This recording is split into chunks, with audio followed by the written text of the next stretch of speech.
सुप्रभात बच्चों। ऑनलाइन कक्षा में आप सभी का स्वागत है। मैं मनोज साहू। आज मैं पढ़ाने जा रहा हूँ आप लोग को कक्षा 7वीं के हिंदी पुस्तक के पाठ 22 सुब्रमण्य भारती। आइए इस पाठ के बारे में जानते हैं। देश के स्वाधीनता संग्राम में जहाँ कुछ देशभक्तों ने अपने तेजस्वी भाषणों नारों से विदेशी सत्ता का दिल दहलाया, वहीं कुछ ऐसे साहित्यकार भी थे जिन्होंने अपने काव्य बाणों से, काव्य बाण मतलब जो कहानी या कविता के माध्यम से विपक्षी को आहत किया। ठीक है, यहाँ विपक्षी मतलब अंग्रेज, है ना। हिंदी में यदि मैथिली शरण गुप्त, हिंदी के जो कवि है वो मैथिली शरण गुप्त है ना, और सोहनलाल द्विवेदी, सुभद्रा कुमारी चौहान, रामधारी सिंह दिनकर आदि ने अपनी काव्य रचनाओं से भारतीय नवयुवकों के मन में देश प्रेम के भाव भरे हैं, तो देश की अन्य भाषाओं में भी ऐसे देशभक्त कवि साहित्यकार, साहित्यकार हम किसको बोलेंगे, जो कहानी कविता नाटक एकांकी आदि जो लिखते हैं उन लोगों को साहित्यकार बोलते हैं, है ना। तो ऐसे देशभक्त कवि साहित्यकार हुए जिनकी रचनाओं ने अंग्रेजी राज्य की जड़ें हिला दी।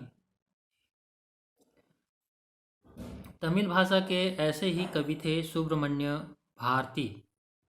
उनके संबंध में विस्तृत जानकारी इस पाठ में आइए पढ़ते हैं। ये है सुब्रमण्य भारती, पिक्चर में आप लोग देख रहे हैं, है ना। चलिए शुरू करते हैं पाठ शुरू करने से पहले इसकी नीचे जो टिप्पणी है उसको थोड़ा देख लेते हैं। ये थोड़ा सा देखते हैं इसको। टिप्पणी, तमिलनाडु। तमिलनाडु क्या है? दक्षिण भारत का एक राज्य। जिस प्रकार से हमारा छत्तीसगढ़ राज्य है उसी प्रकार दक्षिण भारत में, है ना, एक राज्य है जिसकी राजधानी चेन्नई है।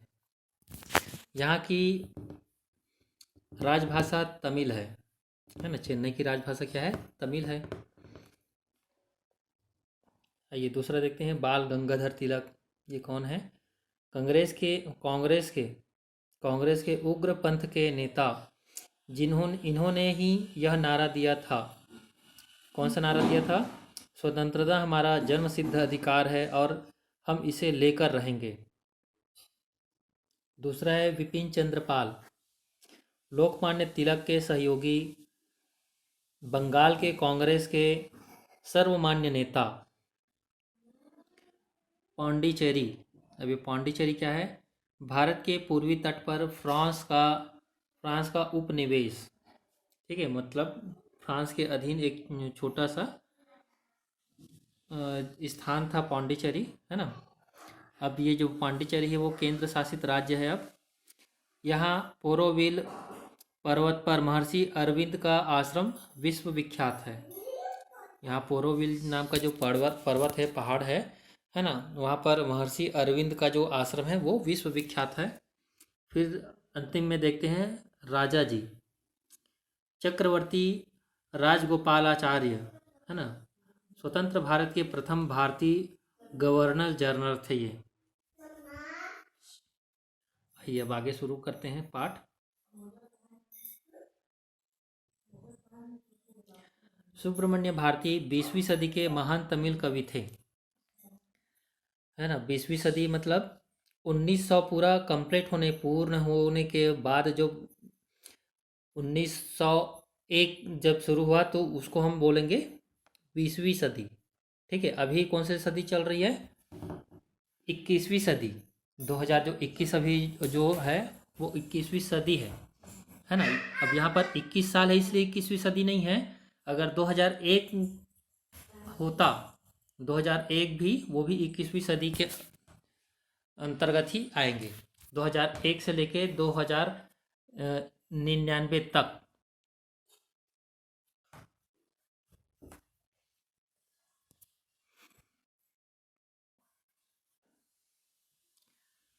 चलिए आगे देखते हैं।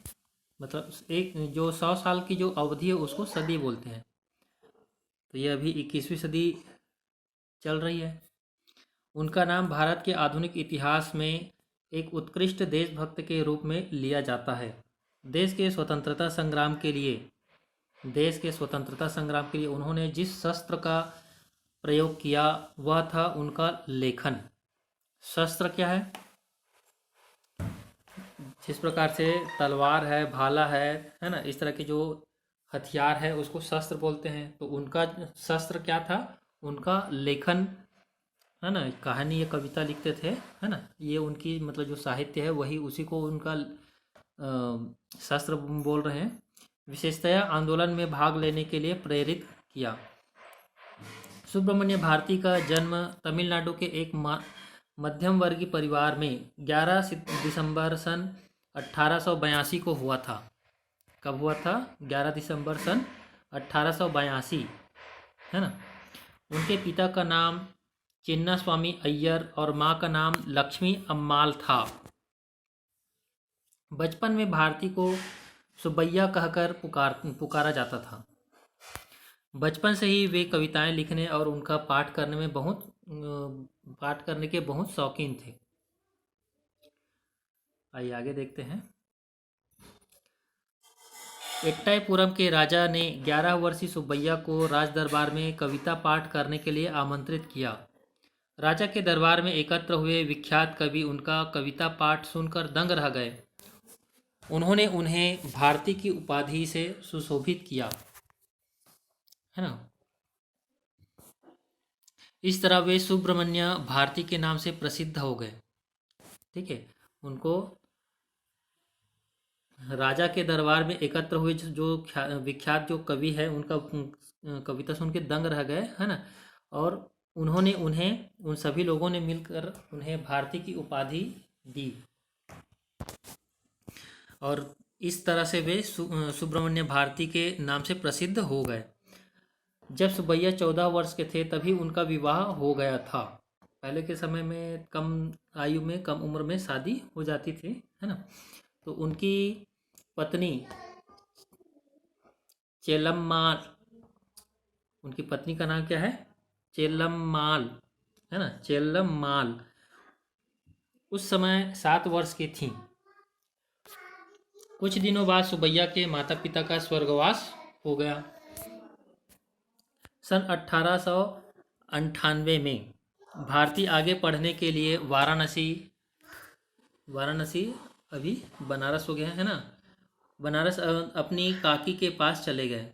बनारस में उन्होंने हिंदी, अंग्रेजी और संस्कृत भाषाएं सीखीं। कौन कौन से? हिंदी, अंग्रेजी और संस्कृत। और पहले से वो तमिल भाषा तो जानते ही हैं, है ना, जानते ही थे वो। बनारस में रहते हुए भारती के व्यक्तित्व में बहुत परिवर्तन आया। उन्होंने बड़ी बड़ी पैनी मूछें रख ली, वे सिर पर पगड़ी पहनने लगे। उनकी विचारधारा में भी महान परिवर्तन आया। उनके हृदय में उग्र राष्ट्रीयता के बीज के कारण उन्हें ब्रिटिश राज्य के बंधन में बंधे भारतीयों का दुख व उनकी पीड़ा महसूस होने लगी।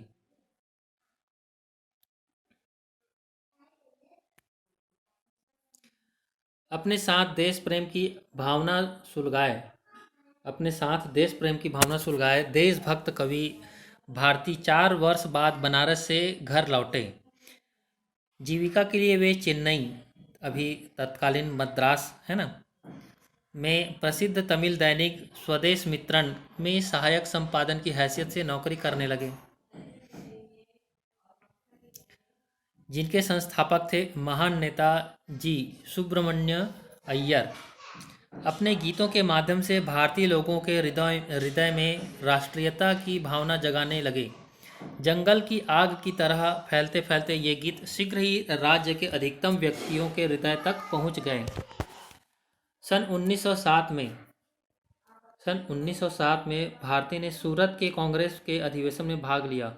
उग्रवादी विचारों से प्रभावित होने के कारण उन्हें यह विश्वास हो गया था कि नरमपंथी दृष्टिकोण से देश कभी भी स्वतंत्र नहीं हो सकता।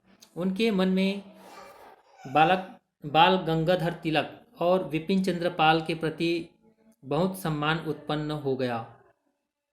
वे लोग क्रांतिकारियों की तरह भारत की स्वाधीनता के लिए संघर्ष करने को तत्पर थे। उन्हें लगा कि स्थिति क्रांतिकारी मोड़ लेना चाहिए। उन्हें लगा कि स्थिति क्रांतिकारी मोड़ लेना चाहती है ना। भारती का देशभक्तिपूर्ण लेखन बहुत शक्तिशाली होता जा रहा था, फिर भी कोई उसे छापने को तैयार नहीं था। लोग सरकार के क्रोध से डरते थे। यहाँ तक कि स्वदेश मित्रन के संपादक ने भी उनके दृढ़ उग्रवादी विचारों को छापने से इनकार कर दिया। इसलिए भारती ने अपने पद से त्याग पत्र दे दिया और सन 1907 में वे अपना ही इंडिया नामक एक साप्ताहिक निकालने लगे। इसमें वे अपने विचारों को स्वतंत्रता से छापते और जनता उत्सुकता से उन्हें पढ़ती।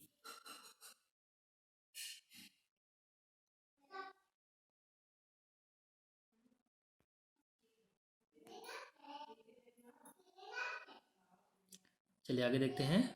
ब्रिटिश सरकार के विरुद्ध आंदोलन भड़कता जा रहा था। शासकों ने इसे दबाने के लिए नेताओं और आंदोलनकर्ताओं को पकड़ना और जेल में बंद करना शुरू कर दिया। भारतीय किसी भी दिन अपनी गिरफ्तारी के वारंट का इंतजार कर रहे थे। उनके दोस्त और अनुयायी नहीं चाहते थे कि वे सीखचों के पीछे बंद हों। सीखचों मतलब सलाखों, है ना, के पीछे बंद हों। इसलिए गिरफ्तारी से बचने के लिए भारतीय सन 1908 में पांडिचेरी चले गए। वहाँ भी ब्रिटिश सरकार के गुप्तचर उनकी गतिविधियों पर कड़ी नज़र रखे हुए थे। भारती को उन गुप्तचरों का पता लग गया था। उन्होंने दुखपूर्ण क्षणों में भी भारती का ईश्वरीय शक्ति से विश्वास नहीं हटा। इससे उन्हें पांडिचेरी में सबसे कठिन समय बिताने में सहायता मिली। जब उनके पास धन नहीं था, उनके प्रशंसकों ने आर्थिक रूप से और अन्य तरीकों से उनकी मदद की। यहाँ तक कि मकान का किराया न देने पर भी उनके मकान मालिक ने उन्हें कुछ नहीं कहा। भारतीय स्वयं किसी से सहायता नहीं मांगते। भारतीय स्वयं किसी से सहायता नहीं मांगते थे। सहायता मांगने से उनके स्वाभिमान को ठेस लगती थी, किंतु गरीबी उनकी उदारता को कम नहीं कर पाती थी।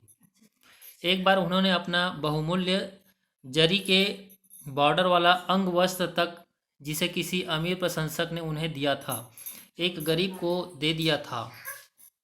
जब वे चेल्लम्माल में ने इस बात के लिए उन्हें डांटा तो वे हंस दिए और बोले कि उस गरीब आदमी पर वह अच्छा लग रहा था। चेल्लम्माल कौन था? उनकी पत्नी थी, है ना।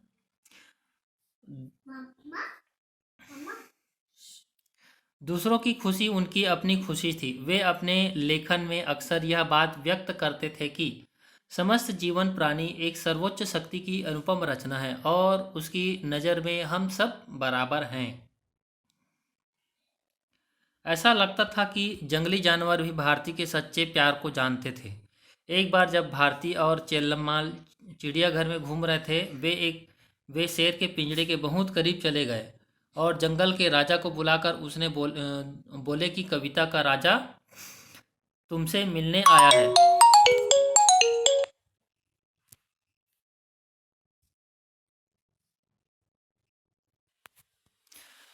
जवाब में शेर दहाड़ा और उसने भारती को अपना स्पर्श करने दिया।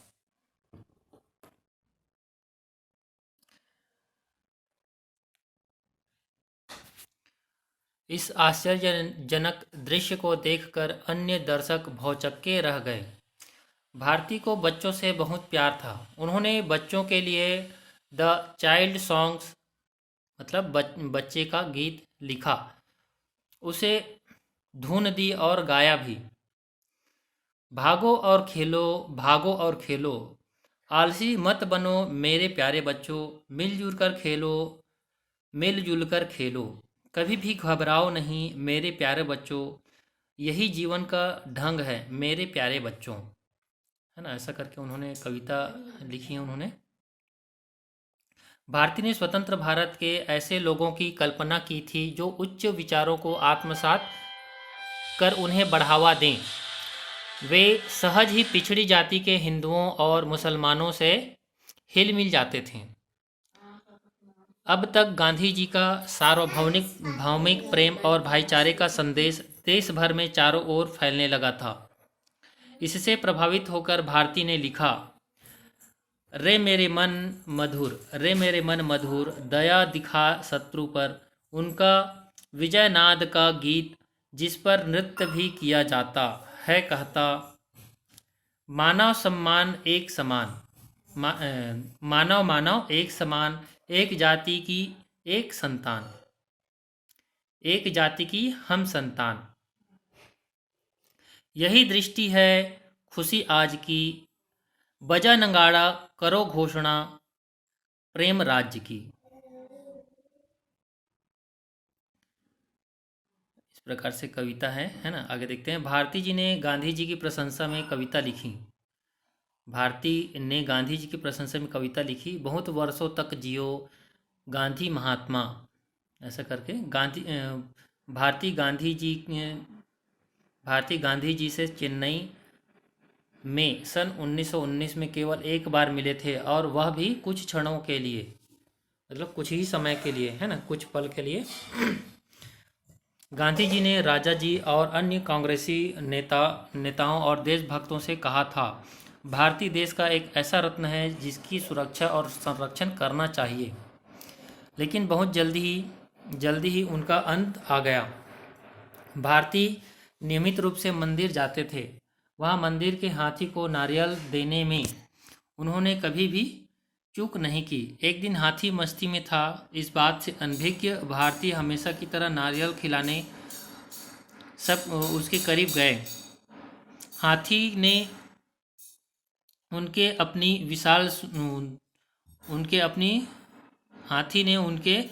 विशाल सूंड मारी और वे एक उखड़े हुए पेड़ की तरह गिर गए। वे बुरी तरह घायल हो गए। भीड़ जमा हो गई और उन्हें देखने लगी, पर कोई भी पास जाकर उन्हें बचाने की हिम्मत न जुटा पाया। यह खबर जंगल की तरह फैल गई। जैसे यह खबर भारती के घनिष्ठ मित्र कानन के कानों तक पहुंची, वे भागे हुए आए और उन्होंने भारती को बचाया। अच्छी चिकित्सा होने के कारण भारती की हालत कुछ हद तक सुधर गई।